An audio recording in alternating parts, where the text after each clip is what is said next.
the Ravens having a couple of downtown practices and, of course, out on the backfields in Owings Mills. And Luke Jones will be there covering all things purple all week long, as will I. And, of course, the first place Baltimore Orioles hosting the entrenched in first place Texas Rangers all week long at Camden Yards. We'll be monitoring all of that, and we'll get back to that in a minute. But I want to welcome in our unofficial official media examiner. He is the Word Man DC on Twitter and multi-time Emmy Award-winning executive producer of News and Sports Talk in Florida. He lives here in Baltimore, in the Cross Keys area, and monitors all things politics and sports all over the world. We welcome Jim Williams back onto the program, one of our defending champions. Happy summer to you, Jim. And I know not just for the Trump-Clinton thing that you watch the politics of this, but there's a heck of a lot of politics going on in and around these Olympics in Rio, right?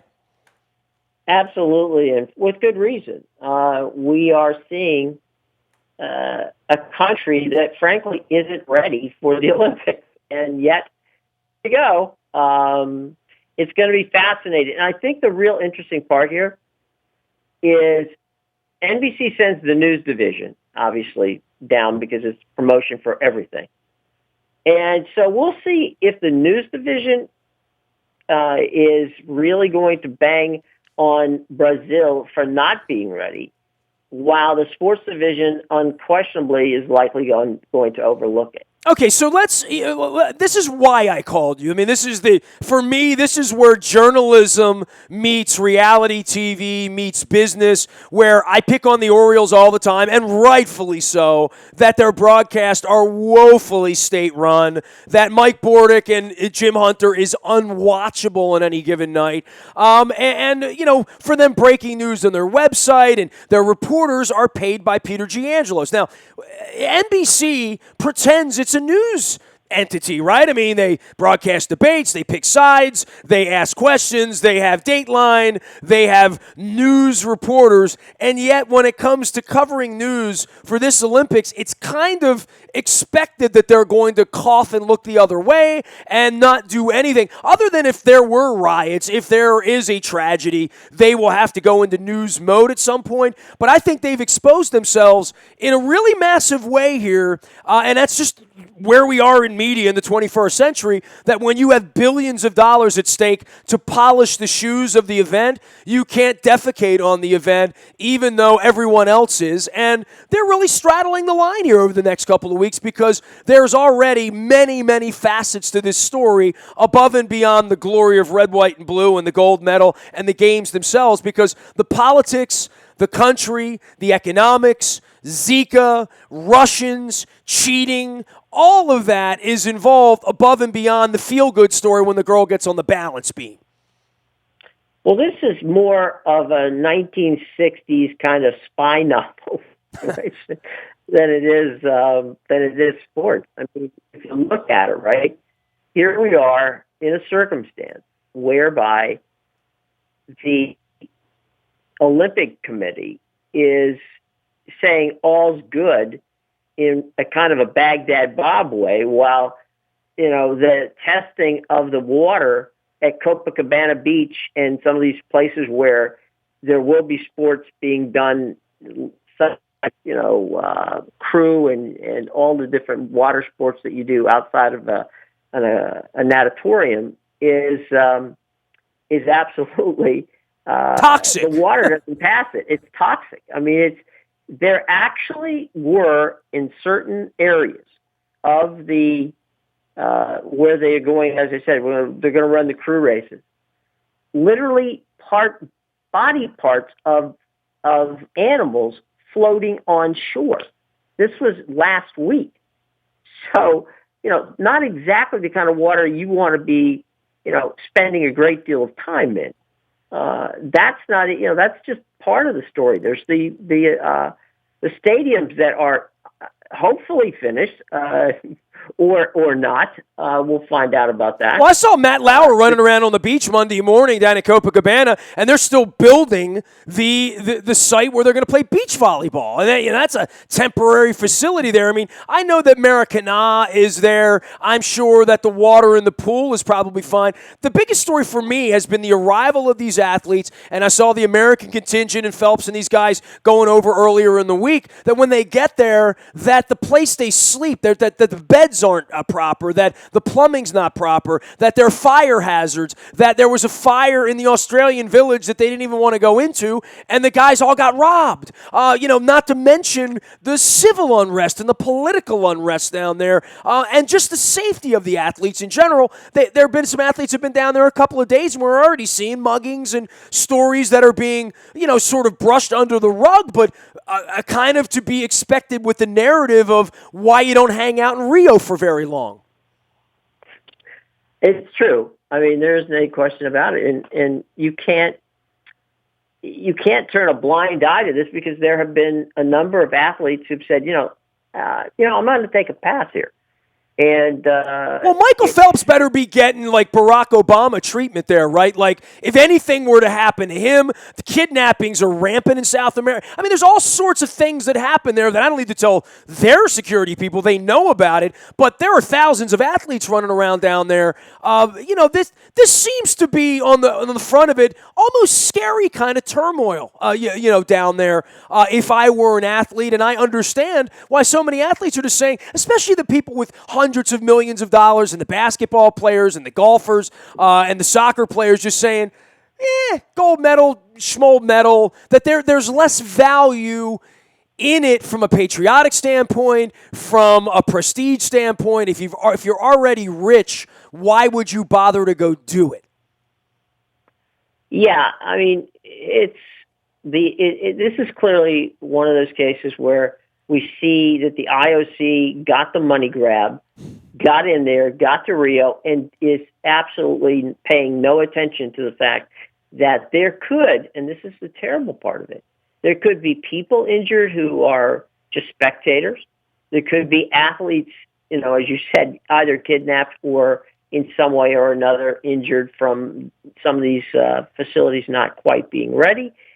And, I mean, there's any number of potential, roadblocks along the way that cause you pause if you're an Olympic athlete, and forget the fact that if you are one of those fans who love to go and watch the Olympic Games, that would be, in my mind, totally ill-advised. Yeah, I said to my wife, I'm like, if I worked at Sporting News like I did 15 years ago, and they said, hey, you want to go down and live in Brazil? One of my buddies is a cameraman, my buddy Scott, my Rush buddy, and he's tweeting me from down there and texting me from down there. And he's down there for 6 weeks.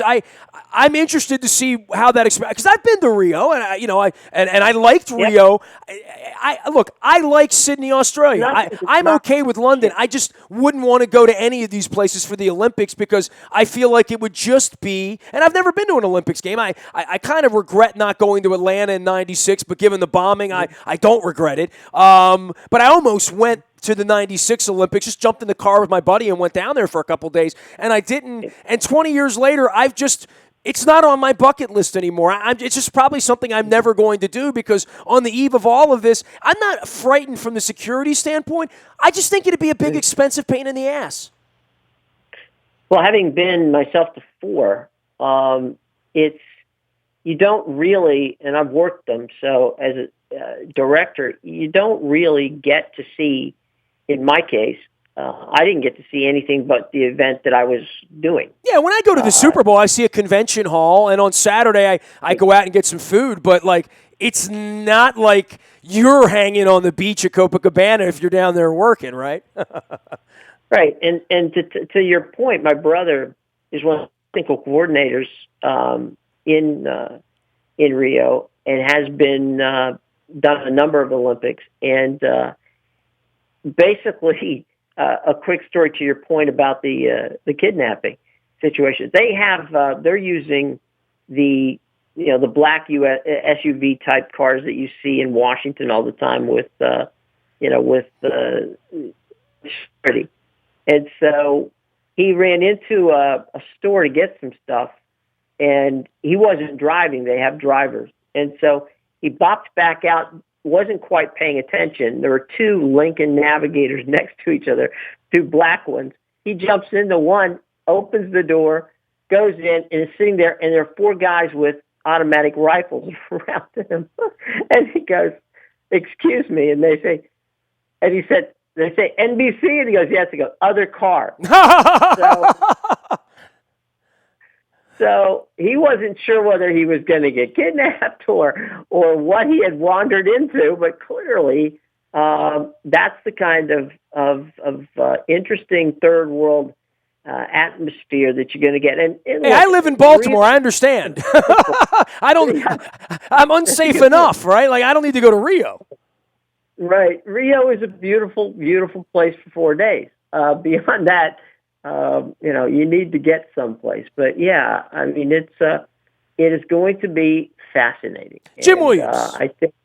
I'm yes, sorry. Wordman DC on Twitter. I don't mean to interrupt you. I want to go back to this NBC thing because this is really your wheelhouse on ethics and policy and journalism and sports coverage and how it all kind of intersects. Where is NBC on this thing this week? And I just don't think the public even judges it or cares or fact checks anymore, any of this stuff. Certainly not even for presidential candidates where you don't even believe the fact checking that's going on half of the time. But from NBC's perspective, they're down there and there are these problems and they will be covered. NBC can just ignore it for 6 weeks as long as there's no terrorist group down there and they'll get away with it. But the minute that something were to go wrong, they'd have to go into news mode on their own network, and that's the last thing that they want to interrupt their beautiful Olympics coverage from the beach at Copacabana and Ipanema, right?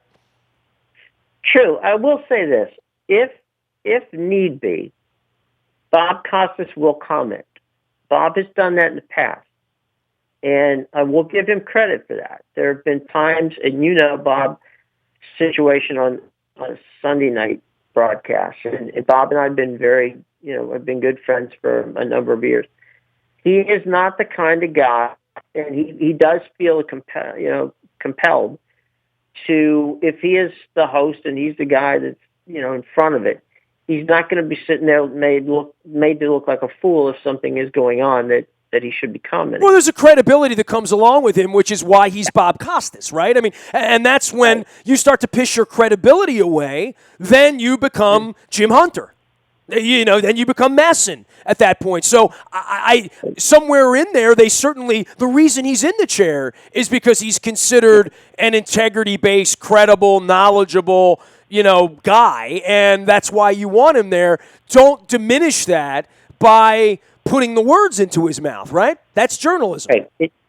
Well, and that's the only reason that Bob does it. I mean, Bob, Bob will do this because Bob is being allowed to be Bob. The moment they cease to allow him to be Bob, he'll not be with NBC Sports. But there's a lot of that going on, right? There's a lot of people that aren't allowed to be themselves in media who allegedly have a voice, right? There's also a lot of and this too, and not that we're going to call any of these guys out, but there are a lot of guys who self-impose this on themselves. They choose not to say things because they like the fact that they're not rocking the boat, and they don't want to take a chance on getting, dinged by the network brass. So a lot of times the network doesn't even have to say anything because the person in that chair seems to think, well, I like where I am. I'm not going to rock the boat. There are very few Howard Cosell's left in this world. Frankly, I think there aren't any, but I do have respect for Bob, who does have integrity and does speak out when it isn't necessarily in the best interest of his network that he does it. Well, it's not in the best interest of their network that they're down there in the middle of the Olympics talking about how unsafe it is, how dirty the water is, how bad the conditions are, how ganged up and mobbed up the Russians are. That's not why they're there, but they are a news division, and I think this is going to be something we're all going to be watching over the next couple of weeks because if this thing gets, if they get their 18 days in and everything's cool and there's no problems and everything works out and people come home, but people are already bitching and things hadn't started started yet. And I just worry for this particular Olympics. I've never been as concerned, but I also understand we're all going to be watching, and there have been so many issues leading up to this. Not to mention Zika, man. We're 15 minutes into this conversation, and the Zika thing hasn't. I see it every day on other news programs, and it's clearly coming to America, into Florida, into Texas, and other places. But, that's as big a concern, I think, for many of the athletes down there as anything. Well, true. And there have been a number of athletes who have chosen not to go because of that very situation. And actually journalists. Samantha Guthrie, who is at this moment, pregnant, is chosen not to go. She made the conscious effort to say, you know what? I don't need to be, on the Today Show in Rio. I can be on the Today Show in New York, and that's where I feel more comfortable. Well, and I guess that's, there's a comfort level for everybody there. Hey, Real Sports did a little Olympic takedown this week. I haven't seen it yet, but I've read about it on Richard Deitch's column, amongst others. I guess behind all of this, for a place like Real Sports where they do journalism at HBO, thank God for them, there really is a question about the Olympics, because in our country, we've almost thrown the towel and we don't even want it anymore, right? Like LA was involved, Boston got out, but and we talked so much about FIFA last year with the corruption there, with Russia and Qatar, amongst those. The Olympics is pretty much there. I mean, they had no business going to Brazil. They had a great reason to believe that there would be trouble there, but Brazil put enough money up on the table to make it work for them, even though Brazil as an economy is going to be left in tatters when this whole thing's over with.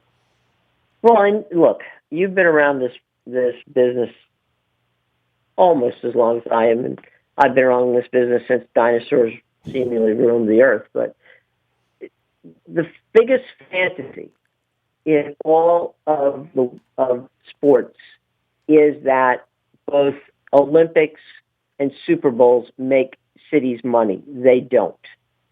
There's not one bit of empirical evidence that proves that they do. Yet they keep talking about it. And so I think if you are a citizen of the United States, the fact that we're not having the Olympics in the good old USA is not necessarily a bad thing if you happen to be in Chicago, Los Angeles, or Boston, or for that matter, as you know, we were, the Baltimore, Washington area was, in that hunt for the game. Sure. And so it's World Cup actually does better for you than does an Olympic Games or Super Bowl. And so we lost the All-Star game here famously 3 weeks. Well, not famously because nobody's reported it but me. But Baltimore's going to get the All-Star game. That would have been a nice moneymaker for downtown Baltimore. And I guess we start talking about stadiums and what's going on in San Diego as well. I mean, it's all civically tied. This money comes from we the people, wherever we the people are. And in this case, it's Brazil and the citizens of the country and the people in Rio are going to pay for these games for the next 20 years. I mean, that was the story in Atlanta. We were going to leave behind a better airport and infrastructure and a stadium for the Braves to play baseball in for about a decade and a half. And then we're going to rip that down again. So, these stories happen years later. I mean, look at Baltimore with Camden Yards. I mean, Camden Yards was built because the Colts left. It was built to make Baltimore enriched in hotels and tourism and downtown and vibrancy for downtown. All it's really done 2.5 decades later is make Peter Angelos wealthy. The rest of it has been very, very minimal fallout, especially over the last 15 years here. And the people don't really get a vote on this. I mean, this thing was done by a bunch of politicians in Brazil and done by a bunch of politicians in the IOC, and they made it all work. And, as long as a bomb doesn't go off down there, they're all going to make a lot of money on it, move on, but the people are going to pay the tab later. Well, that's true. And the other thing that you have to remember is that one of the things that people were most concerned about was the fact that it takes a long time to plan an Olympics, and which is why they bid them out so far in advance. Remember that Brazil had the World Cup just 2 years ago. So you're looking at back-to-back epic events in a country that didn't want either of them. Right.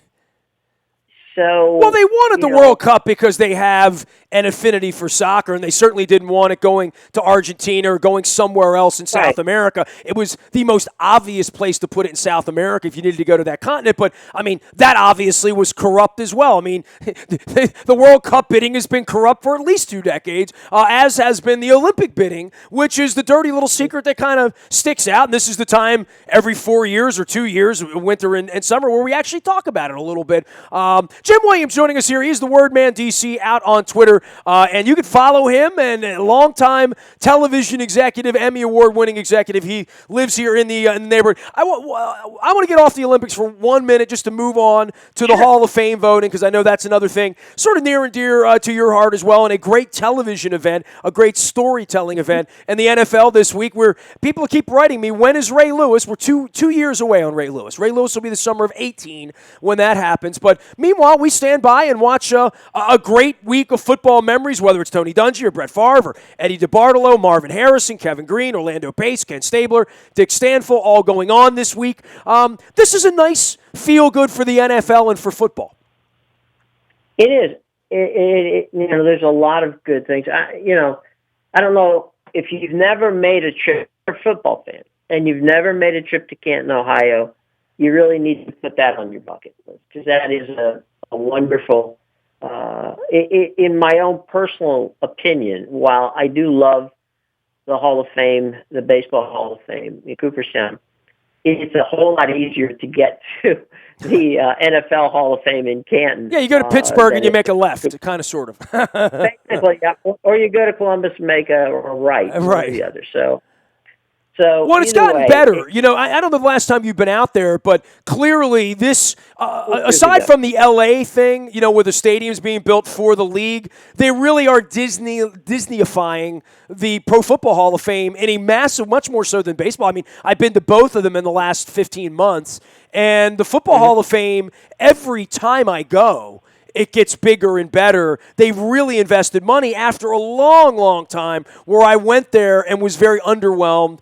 because it wasn't getting better. It was very, very underfunded for a long time. But the NFL and the powers that be in Ohio and the money folks have come in and seen it as a place that people will want to make as part of their summer Griswold family vacation, right? True. And, going to that game, which is played in that little stadium next to the building, which is I think about 25,000, is entertaining. I mean, it's an entertaining situation. And in 2 years' time, when everybody in Baltimore goes out to welcome Ray Lewis to the hall, I think that they'll be pleasantly surprised with the trip, and it'll be a lot of fun. But and I'm sure if John Harbaugh's still the coach, he'll hate it. But 2 years from now, the Ravens will be playing in the Pro Football Hall of Fame game, right? Yeah. Right. I would be stunned if they weren't.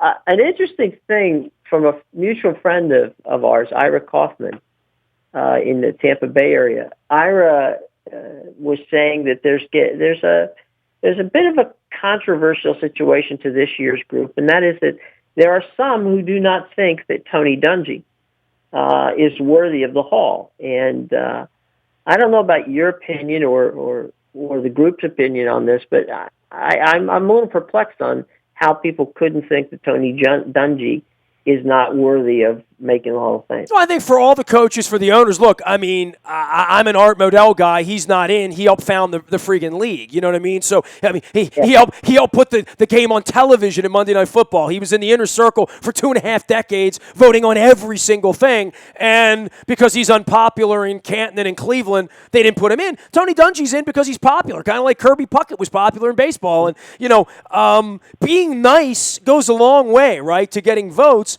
In the case of Dungy, I don't know that he's accomplished as much as some other coaches who aren't in the Hall of Fame, and that probably would be the argument. But, the Tampa 2 and, changing defenses, and if that's what it's about, then Buddy Ryan should be in the Hall of Fame, right? I mean, 46 defense. No, absolutely. Right? I mean, he didn't win a Super Bowl, though, as a head coach. So, and Dungy did. So, I was just going to say the one thing that I would argue on the part of Dungy is what he did putting together what in essence was an African-American tree of coaches.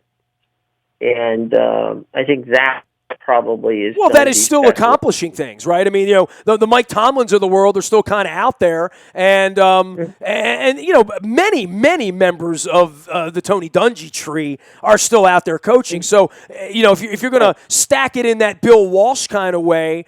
Yeah, and I think it is kind of early on Dungy. He's not going to do any more as a football coach. We don't believe he's going to take a job. So I think once you've accomplished all that you can accomplish, then it's up to the voters. They voted him in. And as we have seen as Art Modell fans here, it's a pretty stingy, curmudgeonly group. And I say that with all affection for Peter King and Ira and everybody else who's my friend who's on that committee.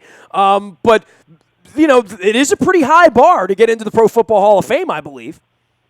Yeah, I don't think there's any question. I do think that you're right, knowing how the hall works, that if people like you, it's a whole lot easier to get you in. And I, too, am a fan of Art and knew him for a number of years. And I do believe that eventually, and hopefully it will be sooner than later, that he will be allowed in the hall, because there's no question that he deserves that honor.